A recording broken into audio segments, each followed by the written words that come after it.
नूर वाला आ गया, मरहबा नूर वाला आ गया। मेरे पास 6 मिनट हैं और इसमें मैं अपनी बात खत्म कर रहा हूं। बैठ जाए बेटे, पैसे वैसे न दो, 2 मिनट सुन लो बस। देखो, मैंने अपने बाप को कब्र में उतार दिया, दाढ़ी के बाल मेरे सफेद होने लगे, तो अब मुझे मौत के बारे में कब समझूंगा मैं? सोचो तो, बाप को दफन करने के बाद भी किसी नसीहत की जरूरत है?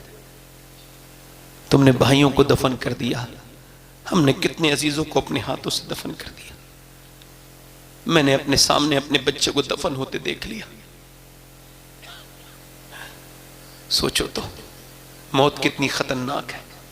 सोचा कभी जवानों? हुजूर फरमाते हैं गले की अगर न निकाली जाए ना ताकत, तो मरते वक्त ऐसा चीखे मुर्दा, ऐसा चीखे कि उसकी आवाज से लोग अपने बच्चे खिलाने, अपने खाना खाना छोड़ दें, जंगलों में निकल जाएं।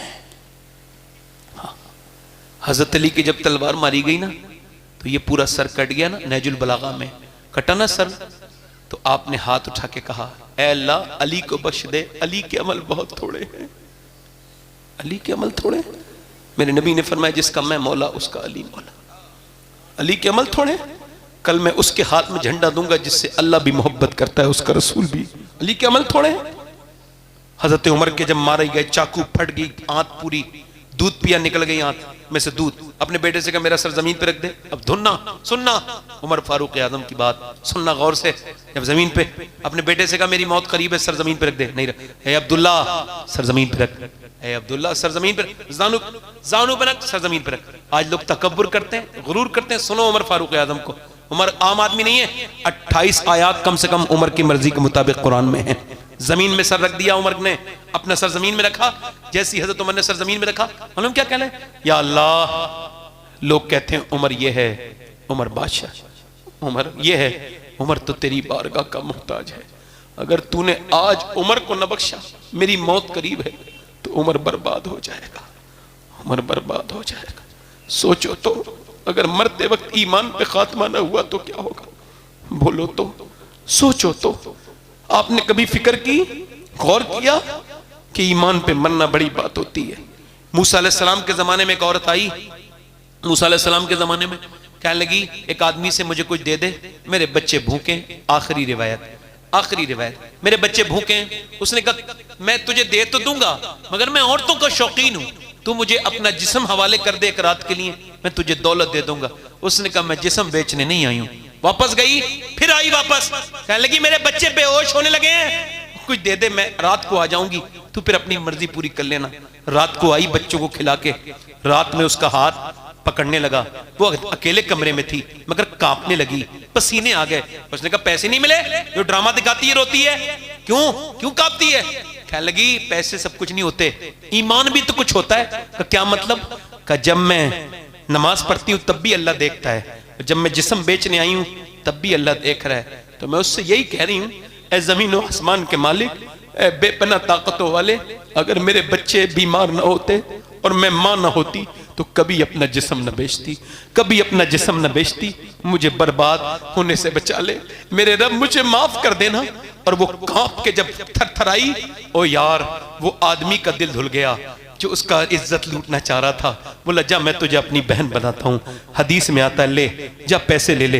वो तो चली गई, ये सजदे में गिर के फूट फूट के रोने लगा, मालिक एक दिन आई थी हाथ तक नहीं लगाया, मैंने तो इज्जतों पे डाके डाले।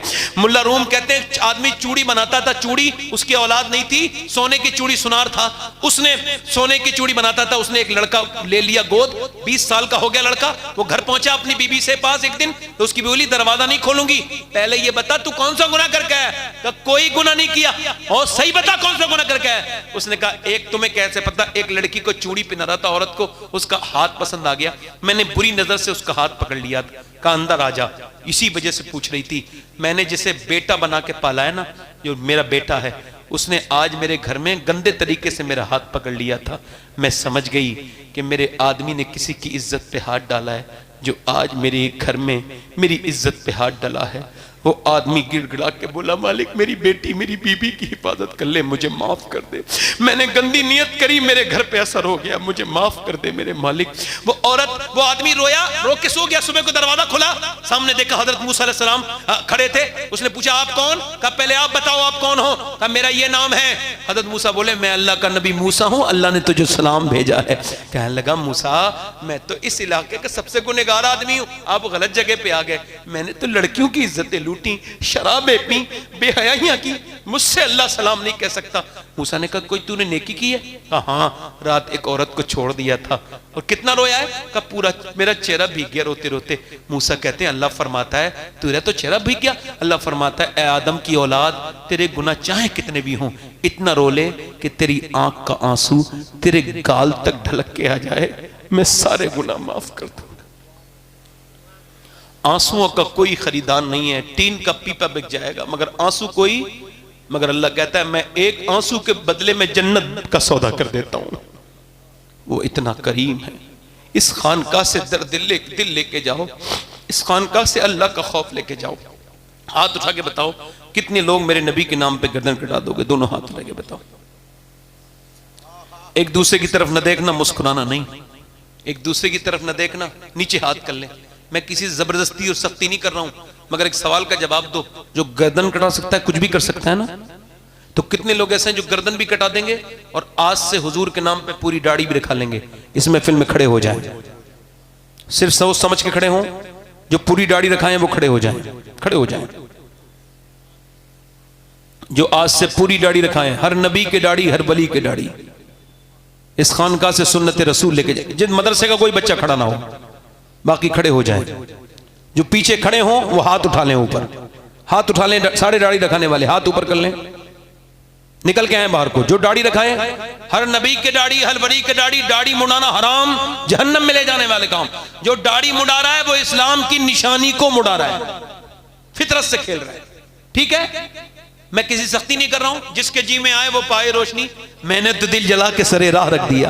ए खड़े रहो भाई, खड़े रहो, एक मिनट, एक बात याद रखना, खड़े रहो। ये जिनके लिए दाढ़ी मुड़ा रहे हो ना, ये ऐसे करके हाथ झाड़ के कब्र से वापस आ जाएंगे, और जिसकी सुन्नत है ना दाढ़ी, उसका कब्र में दीदार होगा। उनके लिए क्यों जिंदगी जी रहे हो? है कोई आशिक रसूल नौजवान और इस महफिल में खड़े होके हाथ उठा ले, हाथ उठा ले, दाढ़ी रखाने वाले ऊपर हाथ कर ले, ऊपर हाथ कर ले, मेरे साथ कहें इंशाअल्लाह वादा करते हैं इन उलमाए कराम की मौजूदगी में, साहिब सज्जादा की मौजूदगी में, आज से इंशाअल्लाह ना दाढ़ी कटेगी ना मुड़ेगी इंशाअल्लाह, है इंशाअल्लाह। बैठ जाए, अपनी बहन बेटी को पर्दे की नियत करें, वो भी दोनों हाथ उठा के कहें इंशाअल्लाह नमाज अपनी बहन को पर्दा कराएंगे इंशाअल्लाह, दोनों हाथ उठा के बोलो इंशाअल्लाह। सैयदा फातिमा की बातें सुनाएंगे इंशाअल्लाह, अपनी बहन बेटी को नमाज की पाबंदी, हुजूर की आंखों की ठंडक करेंगे इंशाअल्लाह। हमेशा मसलके मजहबे अहले सुन्नत, मसलके आला हज़रत पे सख्ती से कायम रहेंगे इंशाअल्लाह। अल्लाह आप सबको सलामत रखे, बाकरामत रखे। ये आस्ताना, ये सज्जादा, इनका खानवादा सलामत रहे। अल्लाह ताला इसको दिन दुगनी रात चौगनी तरक्की अता करे। ये मैखाना सलामत रहे, रिंद यूं ही आते रहें, फैज़ पाते रहें। मैंने जो कुछ कहा अल्लाह की रज़ा के लिए कहा, किसी को बुरा लगा हो तो माफ़ करना, तौबा कर लें, मैं भी तौबा करता हूँ, माफ़ करना, तौबा करें। अस्तग़फिरुल्लाह रब्बी मिन कुल्लि ज़म्बिन व अतूबु इलैह। पढ़ लीजिए ला इलाहा इल्लल्लाहु मुहम्मदुर रसूलुल्लाह। मेरी ज़िंदगी का मकसद तेरे दीन की सरफराजी, मैं इसीलिए मुसलमान, मैं इसलिए नमाजी। इस्लाम जिंदाबाद, मसलके आला हज़रत पाइंदाबाद। लक़द कान लकुम फ़ी रसूलिल्लाहि उस्वतुन हसना, सदक़ल्लाहुल अज़ीम, व मा अलैना इल्लल बलाग़। अस्सलामु अलैकुम व रहमतुल्लाहि व बरकातहू। आप तशरीफ़ रखें, अभी जलसा इंशाअल्लाह बेहतरीन तरीके से मुशायरा होगा। दिलबर शाही साहब क़िबला मद्दज़िल्लाहुल अली और क़ारी मोहम्मद अली फैज़ी साहब, ये दोनों पढ़ेंगे। अल्लाह ताला आपको सलामत रखे। बहुत शुक्रिया आपका। अस्सलामु अलैकुम व रहमतुल्लाहि।